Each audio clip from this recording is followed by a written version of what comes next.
귀한 자리 마련해 주신 그 허가영 그 부회장님께 깊은 감사를 드리고요. 또 여기 같이 참석해 주신 분들께 다시 한번 반갑다는 말씀을 드립니다. 사실 뭐 제가 이제 30분 시간이 주어졌죠.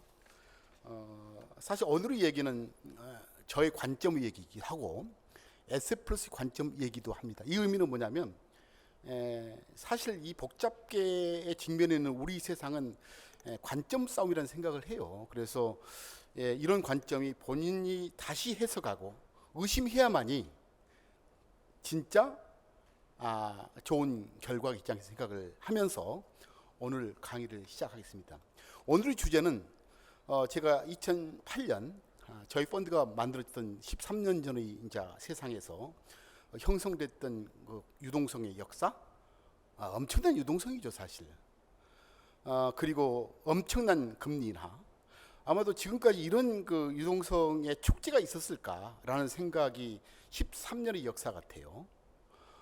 그 속에서 지금 현재 우리는 존재하고 있고, 이러한 유동성의 역사가 앞으로 어떻게 전환될 것이고, 이 속에서 투자에는 어떤 관점, 어떤 전략이 필요할까라는 저만의 말씀을 드리고자 합니다.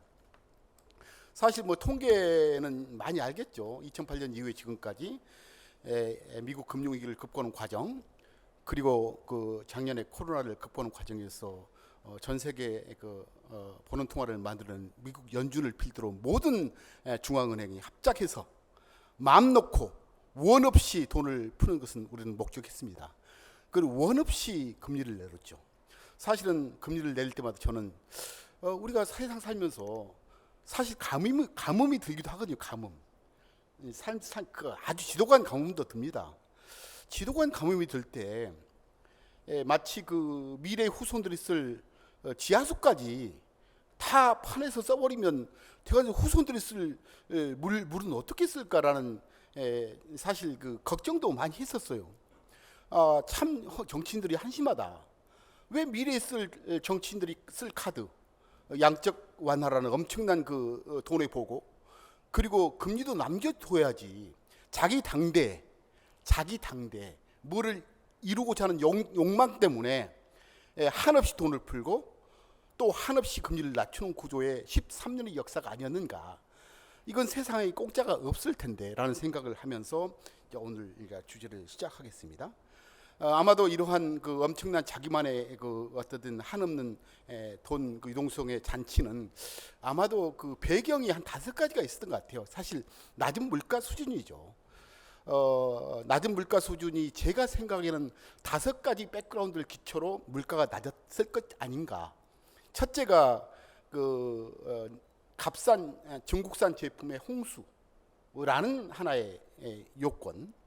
두 번째로는 각 기업들이 글로벌 전략 차원에서 낮은 생산 원가를 제공하는 국가에 자기 공장을 이전하는 그런 속에서 각 기업들은 아주 싼 물건을 만들어냈겠죠. 세 번째로는 그러한 값싼 상품 내지 제품이 아마존 효과, 쿠팡과 뭐 우리 아마존 같은 유통혁명을 통해서 소비자 잉여를 만들어냈고, 네 번째로는 그 생산성 높은 자본주의 투입, 그리고 다섯 번째는 아마도 이런 과정에서 늘 역사가 반복되는 과정이 지금까지 빈부격차가 너무 커졌던 것에 따른 한기 소비 성향의 감소, 아마도 이게 총체적으로 버무려지면서 아마도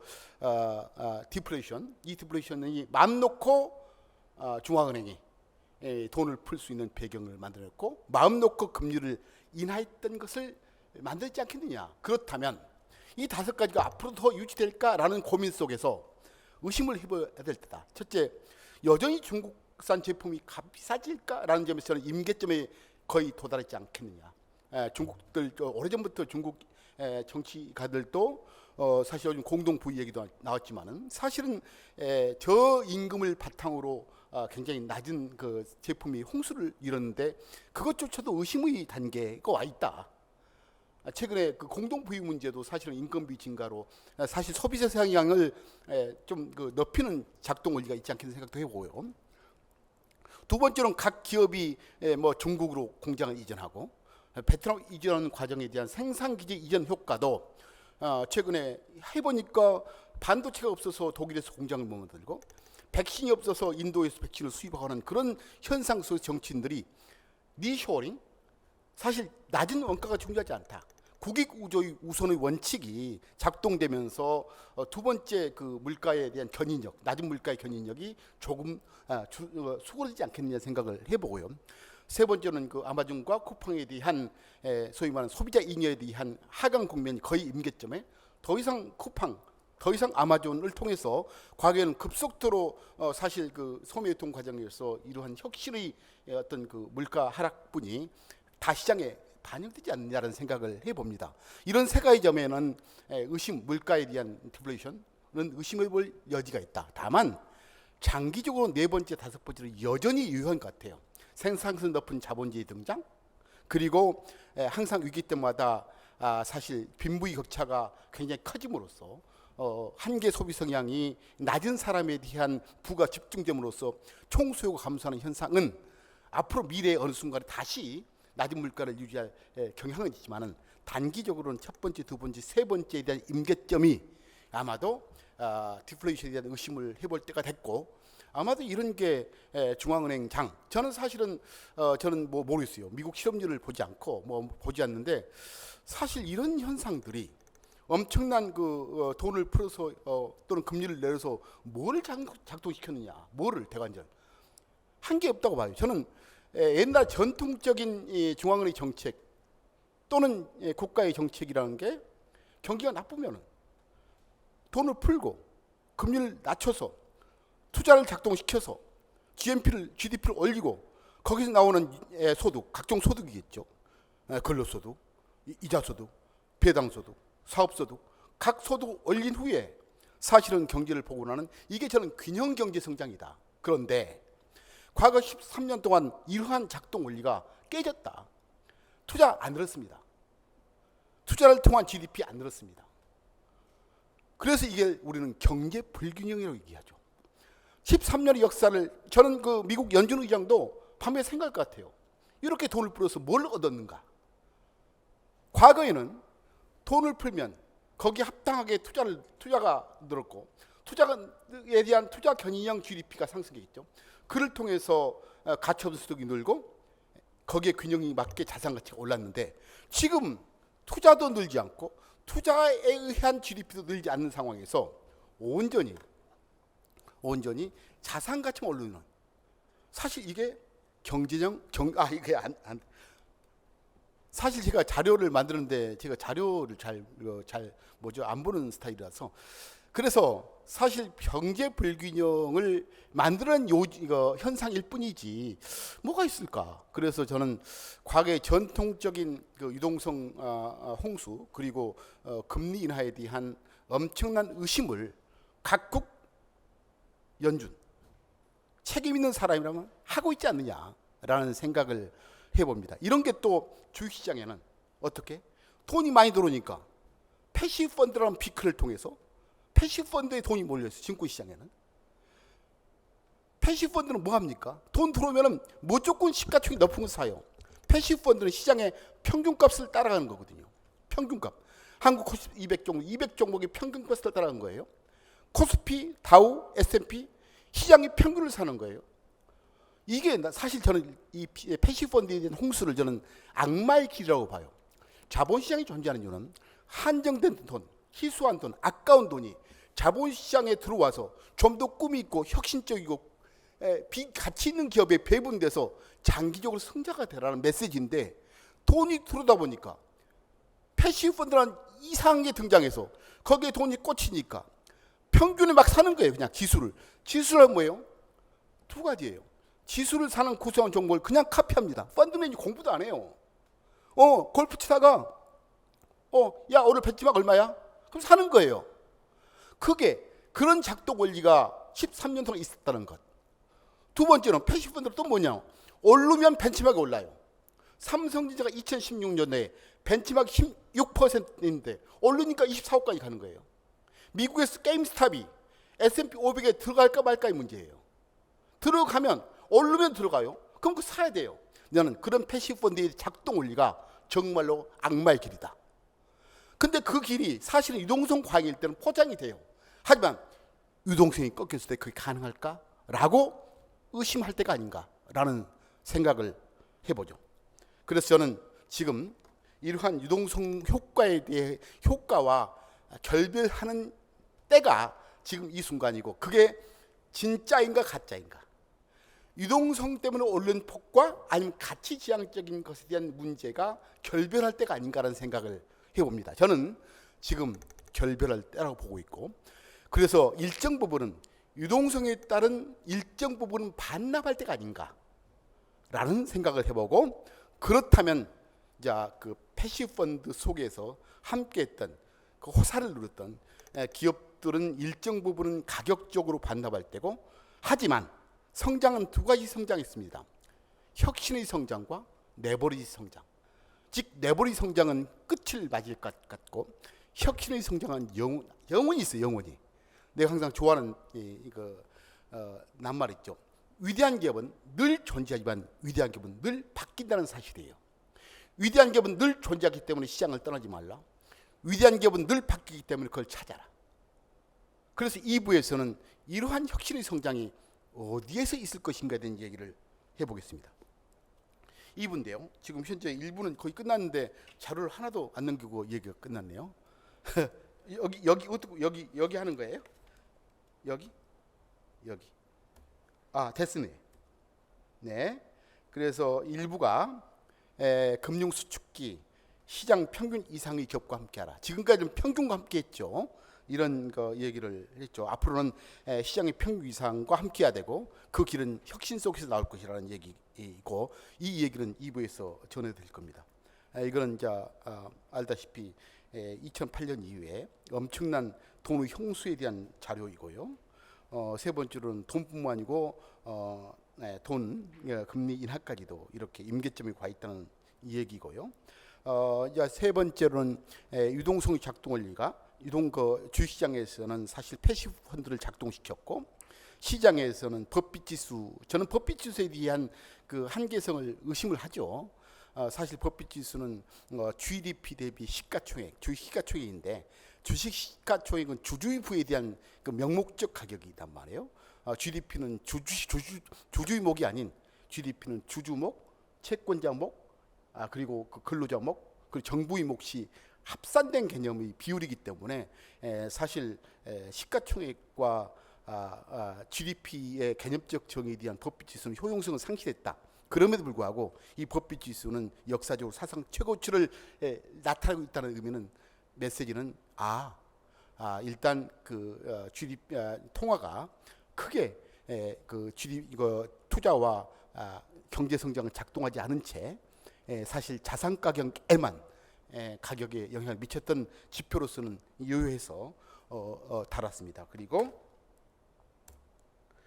마지막으로 이제 일부에 이러한 유동성 수축 국면은 어떤 기업이 진짜인지 가짜인지, 그리고 어떤 기업이 가치의 결과인지 유동성의 결과인지, 어떤 기업이 평균 이상의 기업인지 평균 이하인지, 누가 승자인지 패자인지를 결정하는 시대일 거라고 저는 생각하고 있습니다. 2부는요, 사실 한번 저희 생각인데요. 자, 2부를 보게 되면 이런 그 2008년 이후에 엄청난 현상이 발생하죠. 사실 제목은 우리가 주목해야 할 비즈니스 모델 또는 혁신의 모델이 어디서 나올 것인가에 대한 이 얘기인데, 먼저 그러기 전에 여기를 보시면 전 세계 시가총액 상위 10개 기업이 나옵니다. 10개 기업 중에 아람코를 뺀 나머지, 그리고 사실 벅스 회사에도 저 입장에서는 플랫폼 기업으로 정의합니다. 다우지수가 언제 만들어진지 모르겠지만 100년 넘는 역사 속에 시가총액 1000조를 넘는 역사가 2008년 이후에 이루어졌고, 그 결과로서 시가총액 1000조가 5개, 4개 이렇게 혁명이죠. 2008년 이후에 무슨 문제가 있었기에 저런 현상이 있었을까라는 고민을 지금도 해야 되고 앞으로도 해야 된다. 지금 2008년 이후의 역사가 여기서 중단될 것인가? 저는 결코 그렇게 생각하지 않습니다. 어쨌든 저는 시장에서 목격되는 이런 수많은 가격적 시가총액에 대한 밑단에는 뭔가 지금 용솟음 치고 있다. 이 용솟음이 지금 끝나지 않는다는 얘기입니다. 사실 저는 이제 2008년 이후에 저는 스티브 잡스에 대한 스마트폰이죠. 274. 이 스마트폰이 부러진 게 2008년이고 저는 1차 혁신 2013년까지 스마트폰 이 기계가 부러지는 시대죠. 연간 13억대, 14억대, 15억대가 부러지면서 전 세계 사람들로 하여금 하드웨어적 혁신을 만들었습니다. 이 혁신을 기초로 2013년 이후에 이 부러진 스마트폰 기계에서 이 스마트폰에서 저는 이걸 모바일 디지털 네트워크 네 번째 생산 요소라고 얘기합니다. 2008년 이전에는 이 생산 요소가 등장하지 않았어요. 2008년 이전에는 사람이라는 생산 요소 하나, 그분한테 우리는 인컴 스테이트먼트에서 인건비를 지급합니다. 두 번째 자본이죠. 이자를 지급하죠. 세 번째로는 렌트비를 지급합니다. 나머지 종속적으로 세금을 주고 종속적으로 주주의 몫이 탄생되죠. 어쨌든 2008년 이후에 이 스마트폰이 깔리면서는 하드웨어 혁신의 길을 걸었다. 이게 모바일 디지털 네트워크, 새로운 생산 요소의 등장. 이것을 해석해야지, 이것을 머릿속에 담고 있어야지, 이걸 가슴으로 이해해야지 지금의 시가총액을 이해합니다. 저는 미래도 이것을 이해해야 된다. 바로 네 번째 생산 요소가 있다는 거죠. 이 생산 요소는 완전히 다릅니다. 기존 생산 요소 땅은 우리가 소유해야 내 거예요. 이 소유를 기초로 공장을 만들고 해야지 매출됩니다. 근데 이 땅은 말이죠. 네 번째 생산 요소는 소유할 수 없습니다. 활용할 뿐이에요. 활용한다는 이유 때문에 재무제표에 계산할 수 없습니다. 그렇죠. 그러면서 무한대의 개방성을 가지고 있습니다. 사실 한국 이동통신에 대한 우리 그 전화 음성통화 하더라도 그건 한국 땅에서 외국 나가면 우리 노밍해야죠. 하지만 카톡은 노밍을 하지 않습니다. 개방성이죠. 활용의 문제이죠. 그래서 키핑이 안 되죠. 이런 완전히 속성이 다른 생산 요소가 등장했고 이 생산 요소의 첫 번째 단계가 2008년부터 13년까지 하드웨어 혁신. 이 2차 이걸 기초로 전 세계 30억대, 40억대의 스마트폰을 기초로 바로 플랫폼 회사들이 가치를 만들어내죠. 아마존, 알리바바, 통신. 저는 계속 이 기업들이 갈 것인가? 저는 혁신의 길이 달라질 수 있다. 그 혁신의 길이 저는 두 가지로 봅니다. 이 두 가지의 길이 사실 제가 그 많은 분들이 데이터 플랫폼 서비스 저는 이 기업들에 대해서 굉장히 높은 PR을 부여할 우리는 주관적 해석을 해야 된다. 왜냐하면 우리는 사실 우리 게임 회사 그리고 카드 회사 보게 되면 우리가 계산사 이익을 아니면 또는 어떤 주주는 왜 돈을 태고 현금을 태고 마지막 회수할 때 현금으로 찾을 사람이에요. 지금 현재 1조를 태고 100년 후에 몇 조를 찾을까? 공장으로 찾을까? 아니면 현금으로 찾을까? 현금으로 찾는 집단이에요. 자, 그런데 어떤 기업이 10년 동안 50년 동안 인컴 스테이트먼트 본 이익이 100조를 벌었어요. 100조. 그래서 현금으로 50%죠. 영업활동 현금으로 한 150조 벌었다 합시다. 근데 그 회사가 다른 회사를 물리치해서 캐펙스 자본적 지출이 없다면 그 돈은 자기 돈이겠죠. 주주 몫이에요. 근데 누군가 싸우기 위해서 캐펙스 자본적 지출을 안 하면 죽게 된 산업은 150조 현금이 영업활동 현금으로 150 들어와도 140조를 투자해버리면 내 돈 잉여 현금은 10조입니다. 나는 10조를 먹고 사는 거예요. 140조 어디? 고종자세 잡혀있죠. 100년 후에 내 돈 달라니까 공장밖에 없어요. 저는 그런 기업 싫어합니다. 바로 이게 단기 인컴 스테이트로 본 PER과 잉여 현금으로 본 PER은 달라야 된다는 거죠. 미국 기업들은 말이죠. 미국 플랫폼 기업들은 돈을 벌면 거의 90%가 잉여 현금 흐름이에요. 잉여 현금 흐름. 근데 한국의 반도체 산업은 잉여 현금 흐름이 30, 20, 30밖에 안. 그렇죠? 그럼 어떤 기업을 좋아하겠습니까? 그래서 그애들 입장에서는 PR을 달리 해석한다는 거죠. 그애들 입장이 아니고 새로운 비즈니스 모델이 등장했던 2008년의 역사는 다시 전개되고 있다. 이것을 해석해야 된다는 거죠. 어쨌든 지금 여기에 보이네요. 10년 평균 이익의 현금 화율. 이거는 이제 영업 현금 흐름으로부터 캐펙스를 어떤 내가 왜 캐펙스를 내가 하냐면 제가 15년 전에 저 구리에서 살 때요. 제 아는 그 선배님이 돈을 벌어서 노래방을 했어요. 노래방을 잘했어. 손님도 많다고 하고 1, 2년 동안 노래방을 했는데 이제 술 마실 때마다 형님 돈 잘 벌자니까 아주 잘 번대. 근데 2년 후에 그 술 마시면서 힘들대. 왜 그래? 2년 동안 번 돈 옆에 아주 새 걸로 무장된 노래방에 왔다고. 그 애들 없애기 위해서는, 그 애들 경쟁하기 위해서는 2년 동안 벌어서 돈 다 써야 된대. 바로 그런 거예요. 주주는 결국 나한테 귀속되는 현금으로 먹자는 거지, 그냥 계속 투자만 하는 회사 별로 안 좋아합니다. 그래서 그런 현상이 2008년 이후에 플랫폼 혁신 이후에는 더더욱 그렇다는 거죠. 그래서 일단은 우리 그 데이터 플랫폼 서비스 기업은 이익의 현금화율, 이 굉장히 높은 산업이다. 그래서 PER을 달리 해석했을 경우 그렇게 과하지는 않다는 생각을 해보고요. 자, 어쨌든 그러면 왜 그럴까? 왜 이렇게 이런 현상이 나오지? 첫 번째, 저는 세 가지로 봅니다. 미국 기업들, 저는 이제 글로벌 당하다라는 표현을 해요. 글로벌 기업한테 당하고 있다. 근데 그 의미는 꼭 우리가 수동적인 의미가 아니고 우리가 당하지 않기 위해서는 깨우쳐야 된다는 의미죠. 깨우치다. 우리 정치도 그렇고 누구도 다 깨우쳐야 된다. 보세요. 자, 우리는 첫 번째 우리 삼각형 첫 번째를 보게 되면 우리는 방금 얘기했다시피 네 번째 생산 요소의 등장. 이 활용만 하는 게임, 활용만 하는 생산 요소 소유 안 해도 된다는 거죠. 이 질서 속에 앞으로 굉장히 오랫동안 100년, 1000년 갈 수 있어요. 이게. 근데 이 생산 요소 중에 뭐가 두 번째 있느냐? 규칙이.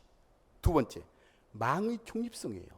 망 중립성은 말이죠. 얼마나 무섭냐면, 자, 인터넷망은 공짜예요. 즉 인터넷망. 이 MDN은 공짜입니다. 공짜인데 문제는 누군가가 망 중립성의 규칙이 이거예요. 데이터가 움직일 때 거리에 관계없이 가격은 똑같다. 하나 원칙이에요. 망 중립성 첫 번째 원칙. 두 번째는 데이터 양에 따라서 가격은 차별되지 않는다.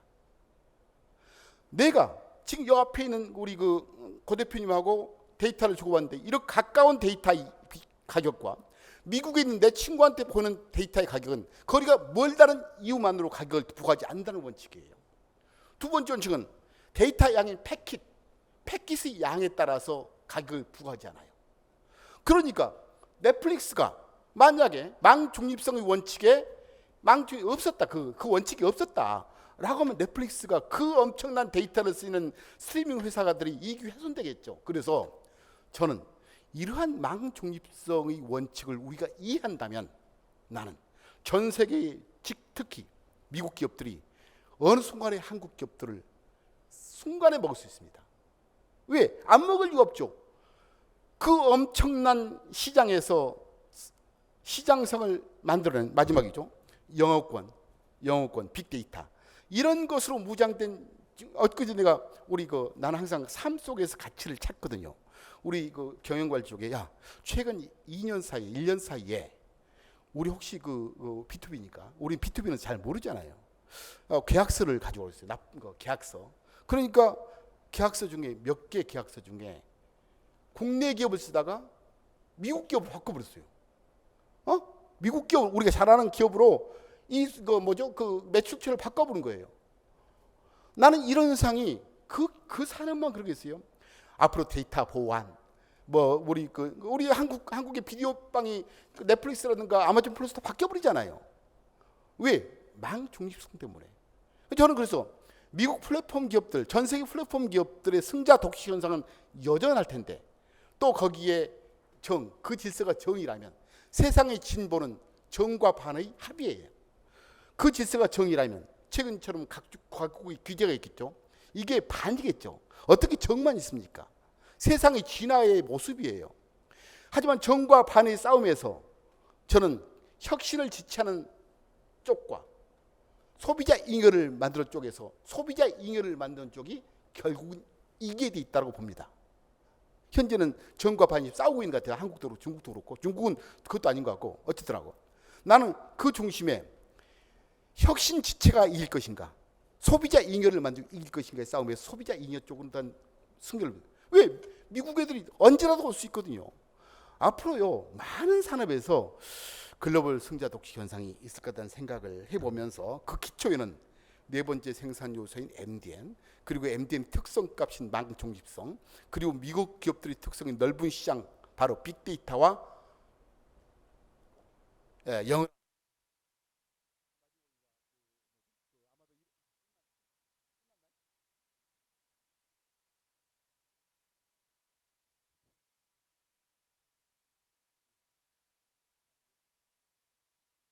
제가 눌러버렸네. 마지막으로 이제 시간이 거의 다 돼 같으니까 마지막으로 자, 그리고 사실 이러한 현상이 저는 두 가지의 혁신이 있다. 앞으로 여전히 혁신의 성장이 있을. 레버리지 성장은 거의 종착역이 있지 않느냐라는 생각을 해보고, 혁신의 성장은 저는 그 테슬라의 구동 원리를 우리가 살짝 컨닝하면 좀 되지 않을까. 테슬라가 리트머스 시험지 혁신의 그 테슬라 주식이 살지 안 살지는 모르겠어요. 하지만 테슬라가 추구하는 방식이 저는 리트머스 시험지 같은 생각을 해요. 첫째는 저는 테슬라의 자동차를 파는 대수가 중요하지 않습니다. 저는 테슬라의 자동차 판매는 데이터 수집기를 지금 건네주고, 데이터 수집기를 그냥 돈도 받고 파는 거예요. 데이터 수집기예요. 그것도 살아있는 데이터를 수집하고 있는 데이터를. 옛날에 아마존 그 알렉사 수많은 데이터를 지금 거두려고 지금 시계도 아이폰, 스마트워치 뭐 엄청난. 근데 저는 테슬라의 자동차는 저는 살아있는 빅데이터를 수집하는 회사이다. 저는 새로운 에너지를 지금 뭐죠? 채굴하고 있죠. 그 새로운 에너지가 빅데이터이고, 이런 속에서 저는 가치가 잉태될 것이다. 그 속에서 데이터가 연산되고 모델링 되면서 모델이 만들어지고 완성도를 높여가면서 결국에는 뭐 자동차 보험회사 테슬라만큼 더 잘할 회사가 있을까요? 앞으로는 그런 싸움 같아요.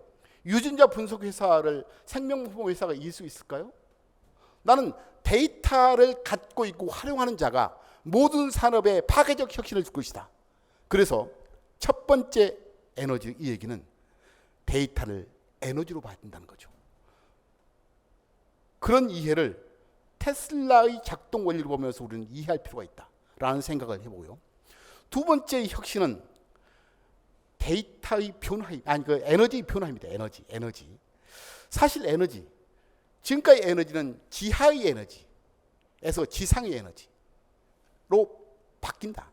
지하의 에너지는 탄소를 함유하고 있고 지상의 에너지는 수소지향적이 아닌가라는 생각을 해보죠. 그래서 지금 언젠가는 지금은 지하에 있는 에너지를 가지고 우리가 의존적인 탄소지향적인 사회였다면 땅 위에 있는 에너지인 수소지향적인 에너지로 바뀌는 것 같고, 그 에너지는 종국적으로 뭐를 만드느냐? 단일 에너지, 표준 에너지, 전기 에너지죠. 우리는 어렸을 때 무슨 에너지를 썼죠? 땔감, 석탄, 고체 에너지를 썼고, 그 다음에 원유, 액체 에너지를 썼죠. 그 다음에 LPG, 기체 에너지를 쓰다가 지금은 액체, 고체, 기체된 전기 에너지로 단일하고 있습니다. 전기 에너지. 우리 옛날에 콕탑조차도 옛날에 없었죠. 이외에 가스레인지, LPG 가스레인지를 콕탑이 바꿔버리잖아요. 지금 우리 눈에는 연탄불도 없고, 목재도 없고, 전자레인지도 없어요. 모든 세상의 에너지는 전기 에너지로 바뀌고 있다. 단일 에너지, 저는 표준 에너지로 보고 있고요. 이 전기 에너지를 만드는 게 지하의 탄소 에너지가 아니고 지상의 수소 에너지가 만드는 작동 원리일 것이다. 이 속에서 혁신이 일어난다고 저는 보고 있습니다. 그래서 마지막으로 어쨌든 제가 보는 레버리 성장이 아닌 혁신의 성장으로 바뀌는 것은 여전히 우리 주목 대상이고 플랫폼도 이런 혁신, 두 가지 혁신 속에서 있을 것이죠. 그래서 지금까지 2013년부터 지금까지 있었던 게 SNS 플랫폼에서 가치를 만들었다면 앞으로는 빅데이터를 기초로 한 혁신 속에서 위장 기업이 탄생할 것이다. 그게 지금 현재 애플이 3,000조를 찍었나요? 앞으로는 5천조 1경짜리 회사가 아마도 이쪽에서 나오지 않겠는 생각을 해봅니다. 마지막으로 제가 늘 아침마다 외우는 글귀가 있어요. 이 글귀는 항상 이 물음 속에서 저를 이끄는데요. 우리는 자본주의 시스템이 성자의 시스템을 알고 있죠. 우리 모두 성자의 시스템이에요. 이 대한민국이란 자본주의, 또 미국은 자본주의. 이 자본주의 시스템이 성자의 시스템을 알고 있고, 이러한 자본주의가 성자의 시스템을 만드는 것은 그 뒤에 늘 혁신과 진보를 거듭한 위대한 기업의 존재 때문이에요. 위대한 기업이에요. 세 번째로는 이 위대한 기업은 늘 존재해요. 그래서 시장을 떠나면 안 되고, 하지만 늘 바뀌는 거예요. 그래서 연구해야 되는 거죠. 네 번째, 그 위대한 기업의 주주가 될 권리는 우리한테 권리와 의무다. 위대한 기업이 있어요. 근데 보지도 않아, 찾지도 않아요. 그리고 그 기업의 주주가 될 생각도 안 해요. 저는 위대한 기업은 늘 존재하고, 하지만 늘 바뀌기 때문에 공부해야 되고, 안 되면 펀드를 하는 거고, 그리고 위대한 기업의 주주가 될 권리와 의무는 우리한테 있다는 거죠. 마지막으로 위대한 기업 주주가 됐음에도 불구하고 왜 위대한 기업의 대주주는 돈을 버는데 자기는 안 버느냐? 조금만 이러한 이상한 공포 꺼면 팔아버려요. 팔고 난 다음에 네 말대로 좋은 기업 샀어도 먹는 게 하나도 없더라 하면서 시장을 등지는 것. 저는 바로 이 5가지 질서를 항상 애워야 한다. 그리고 이 물음에 우리는 늘 의심하면서 저 말이 맞는지, 진짜 자본주의 시스템이 성자의 시스템이었는지, 이러한 성자의 시스템을 직접 기업이 만들었는지, 그 기업은 늘 똑같은 건지. 아니에요. 바뀌죠. 늘 바뀝니다. 방금 전에 그 옛날에 옛날 기업에서 새로운 플랫폼 등등 있죠. 바뀌죠. 늘 바뀝니다. 그리고 바뀌는 위대한 기업의 주주가 될 권리와 의무는 우리한테 있다는 사실을 우리는 인지해야 되고, 마저 그렇다면 우리는 인내해야 된다. 그래서 저는 늘 행복하죠. 저만이 행복할 필요는 없어요. 다 널려 있습니다. 그래서 오늘 제가 좀 시간을 넘겼는데 제 강의를 이로 마치겠습니다. 감사합니다.